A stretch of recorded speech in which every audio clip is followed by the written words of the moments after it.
Good morning, warriors. Welcome to the You Movement. I am B, and posing the question today, are you ready to unfuck your life? Those that have been following me from the beginning know that my journey began with a weight loss story. To unfuck the state that my body was in, facing multiple health conditions and obesity. I recently was asked the question, why do I eat so much sugar? Why can I not stop eating sugar? And so I'm going to address that issue today, is the sugar addiction. I have done videos in the past about sugar. I do have a playlist called Sugar and Food. Feel free to hop onto that. But today I'm going to kind of do an overview of what is a sugar addiction.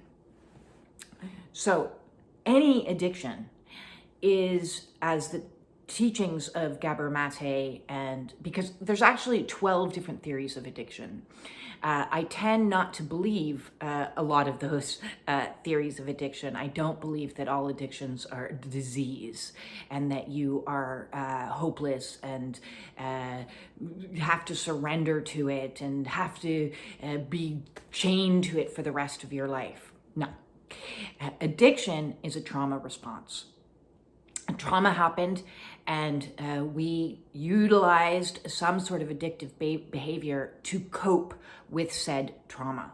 Now, first, let's eliminate the stigma attached to trauma. As long as we think that there's a stigma attached to trauma and that we don't have trauma because it's an undesirable thing, you're never going to heal any issues because the root of all of any diseases, any addictions, anything, in my opinion, is trauma. So when we stop stigmatizing trauma and start accepting that everyone has trauma. Everyone. There can be big traumas, little traumas. It's a situation happens in your young childhood years that you're not emotionally mature enough to be able to handle. And so you store it away and you say, I'm not going to look at that for now. I'm going to do something else. I'm going to cope in different strategies. Now that can be any number of things. It can be generational trauma that's been passed on from generation to generation to generation, like the family silver.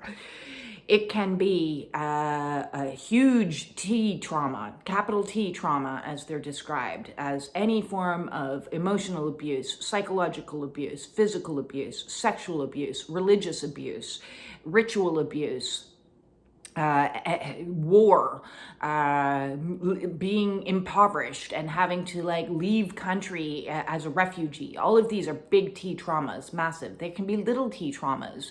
You were bullied at school. Your sibling punched you in the face when you were trying to get a toy off of them. You fell off of your bike. You got bit by a snake. You have a fear of spiders. Any of these can be little T traumas.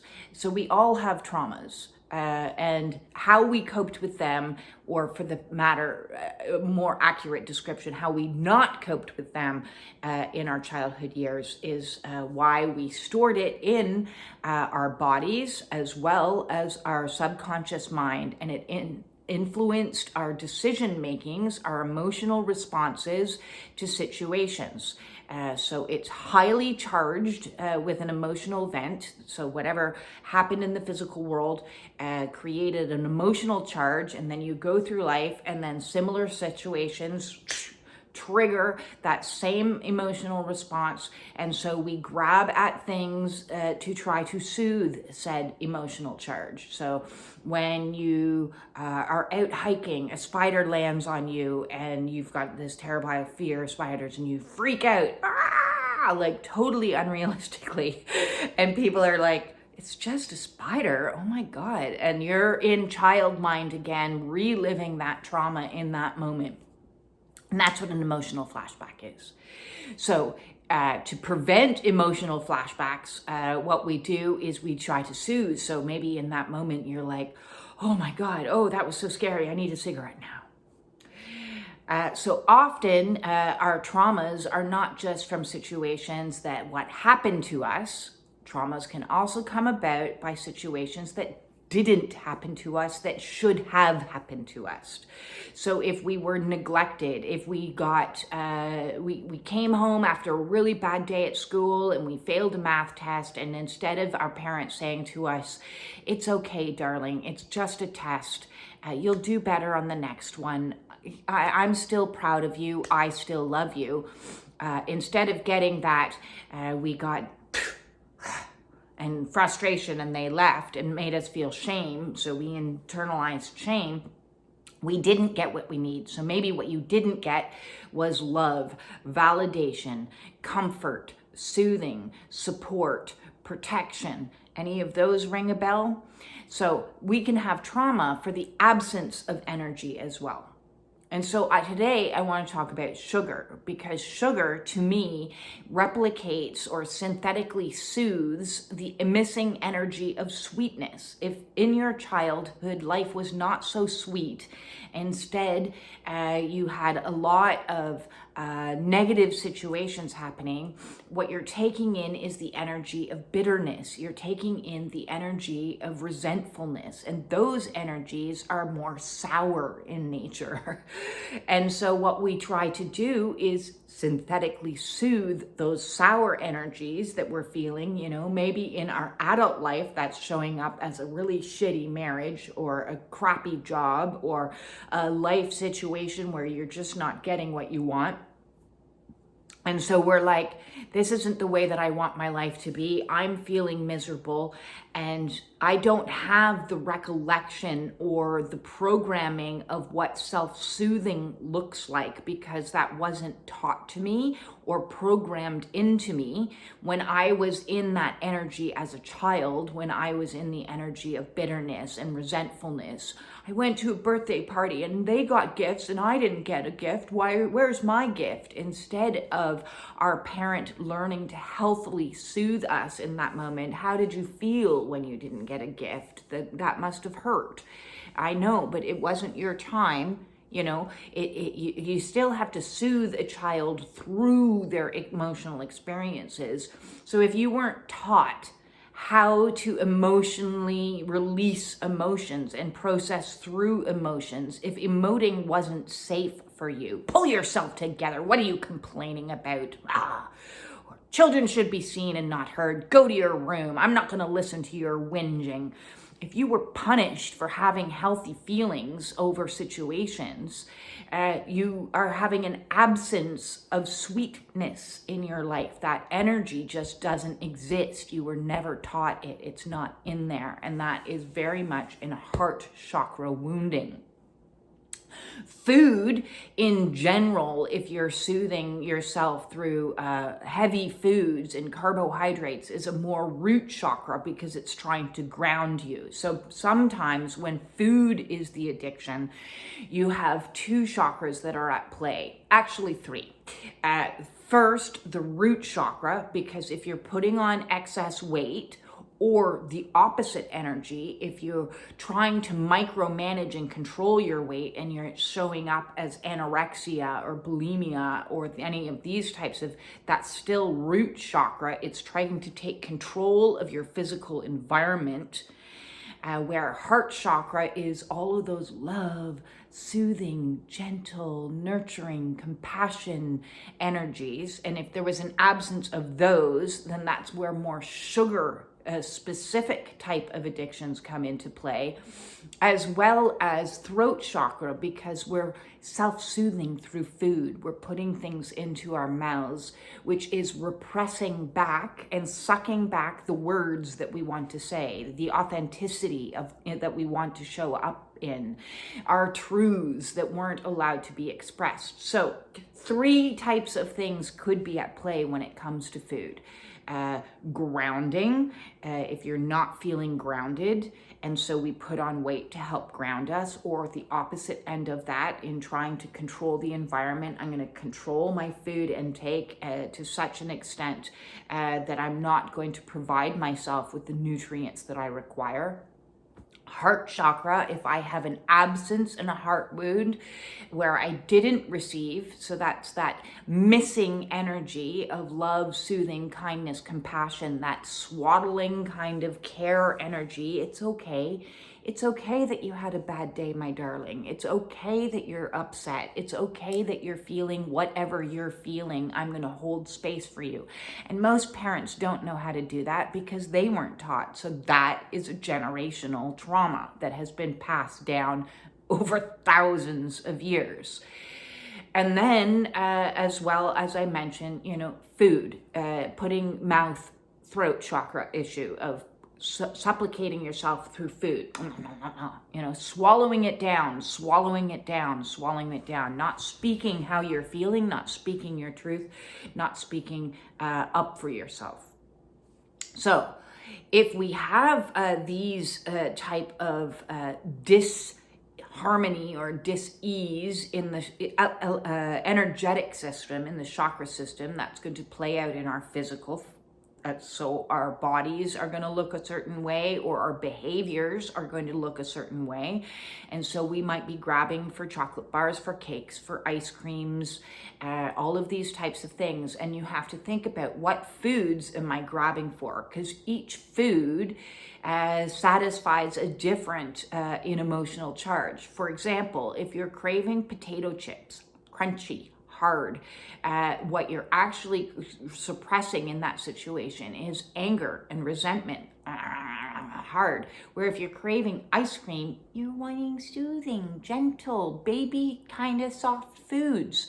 If you're craving chocolates and sweets, you're craving to sweeten up everything. Oh, that's much better now. I feel so much better. So if we can identify the energy that we're missing and replace ourselves with the energy in a healthy way, then we won't have the need or the desire to go and get it synthetically, as I call it. So if you're craving sweet, what's the energy that we need more in our lives? Is sweetness, is kindness, is nurturing. So then bears the question on the emotional realm and in the mental realm, what is happening? Are you speaking to yourself in less than sweet ways? Are you self-loathing? Is there negative self-talk? Are you beating yourself up? If all of those energies at play, what you're doing is you're feeding the lack of sweet. You're feeding the bitterness and the resentment. So when you start to provide yourself with that energy that was missing, so if what was missing, it was a nurturing parent that was kind, compassionate, and caring, then what you need to do is be kind, compassionate, and caring to yourself now and provide yourself with that. So listen to how you speak to yourself. Listen to the inner chatter. If what's at play is I'm stuffing back and swallowing down my truths, the missing energy is speaking up for myself, is showing up for myself in authenticity, is allowing myself to be me, is allowing myself to speak my truths, is allowing myself to be expressed. And if I'm not in a grounded energy, if I go out and I provide myself with those grounding types of energies by practicing practices such as lying in the grass, going for walks in nature, sitting by trees, practicing mindfulness, doing body work, then all of those types of things are going to help me get back into my body and help ground me. I have done a chakra playlist. There are 3 amazing videos if these are the issues that are coming up for you: root chakra, heart chakra, and throat chakra. Please check out the chakra playlist that's available to you to find those 3 videos so that you can get some more information, as well as some really useful healing techniques. The last half hour of each of those videos I'll have healing techniques that you can start to implement so that if it resonates with you, then the desire to reach for the addictive behavior, you're replacing with something else.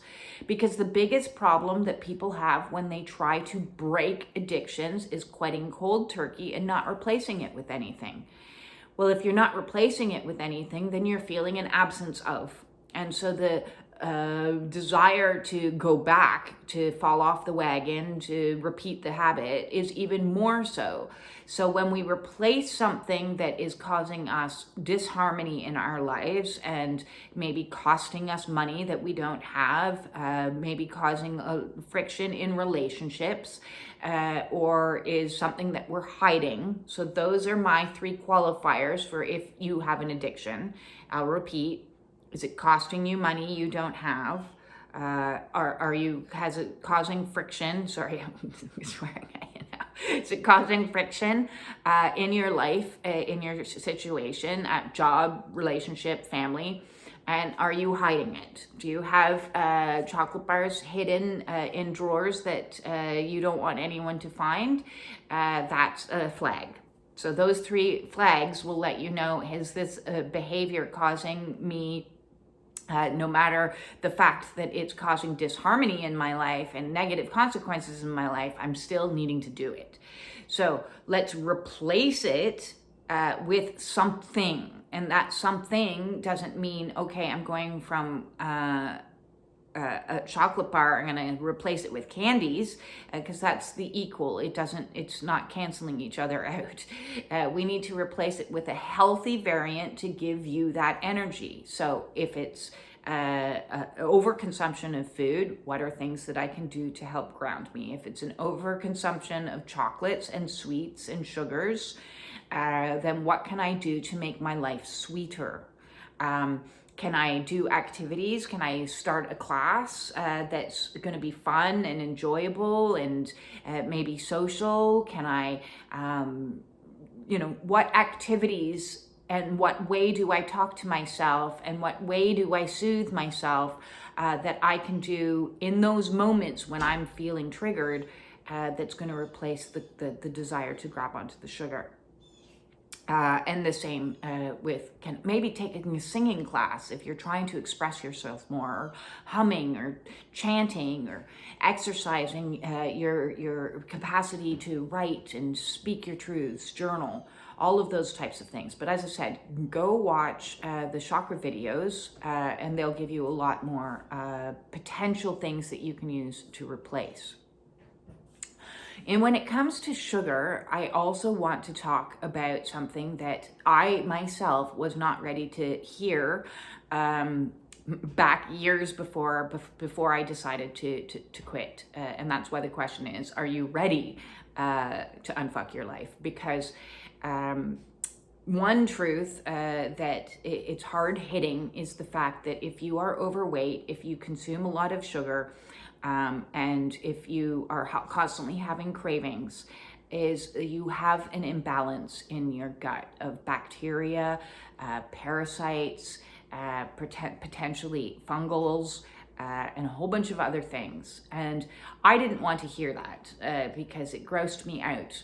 But the truth was, when I was ready to hear it, that was reality. And I have done videos on Candida overgrowth.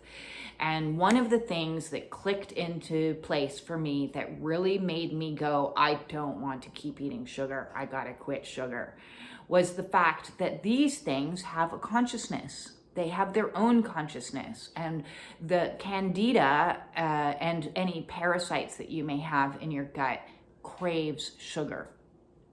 So what you're in fact doing on a physical level is feeding the consciousness of basically a parasite within you that's controlling your brain and telling you to eat sugar when what you should be eating is healthier foods. It's going to hijack your mental processes so that you give it the food that it wants, that it needs to thrive. Cancers thrive off of sugars. Fungals thrive off of sugars. Candida, which is an overgrowth that's a bacterial, thrives on sugars.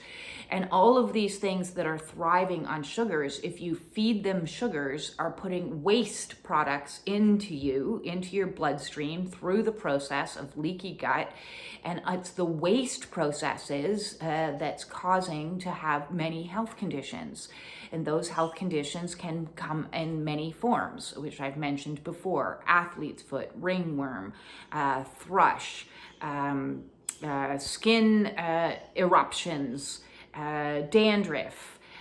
Any of these sound familiar? Well, if you're having any of these conditions, then you have Candida overgrowth, because it starts in the gut and it proliferates out through your system, through the thinning walls of your gut, and then into the bloodstream, and then in and express, and it's your body trying to get it out. It's your body can only eliminate so many ways: your mouth, your bowels, your urine, your sweat. And so when your body is overloaded with toxins, and as I said, when you're feeding these things in your gut, they're releasing toxins through their waste. So I didn't want to feed that anymore. I was like, fuck no. I'm not feeding that. I'm taking my brain back and not having my cravings hijacked. So two things are at play here that I wanted to talk about. One being the influence of trauma, and two being the influence of actual physical, biological impulses that are happening, because we are a whole being. We are more than just our physical bodies.